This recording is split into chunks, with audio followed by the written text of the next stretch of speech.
दोस्तों, मध्य प्रदेश में खेती का रकबा हर साल घट रहा है, लेकिन इसके बावजूद रासायनिक खाद की खपत लगातार बढ़ती जा रही है। स्थिति किसानों और कृषि विज्ञानियों दोनों के लिए चिंता का विषय बन गई। देश में जैविक खेती के मामले में मध्य प्रदेश पहले स्थान पर था। अब किसानों की बढ़ती रासायनिक खाद पर निर्भरता इस पारंपरिक पहचान को खतरे में डाल रही है।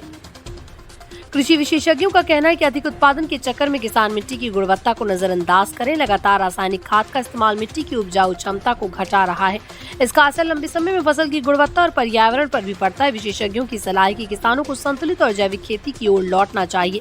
जैविक खेती न केवल मिट्टी की सेहत के लिए अच्छी है, बल्कि ये फसलों की गुणवत्ता और स्वाद को भी बेहतर बनाती है। इसके अलावा कृषि वैज्ञानिकों ने चेतावनी दी है कि अगर रासायनिक खाद पर निर्भरता इसी तरह बढ़ती रही तो आने वाले समय में मध्य प्रदेश की मिट्टी और फसल दोनों ही प्रभावित हो सकते हैं। किसानों को चाहिए कि वो खेती में जैविक खाद और प्राकृतिक उपायों को अपनाएं। सरकार और कृषि विभाग को भी किसानों को प्रशिक्षित करने और जागरूक करने की आवश्यकता है। दोस्तों, ये समय सोचने का और खेती केवल उत्पादन के लिए नहीं, बल्कि मिट्टी और पर्यावरण के संरक्षण के लिए भी होनी चाहिए।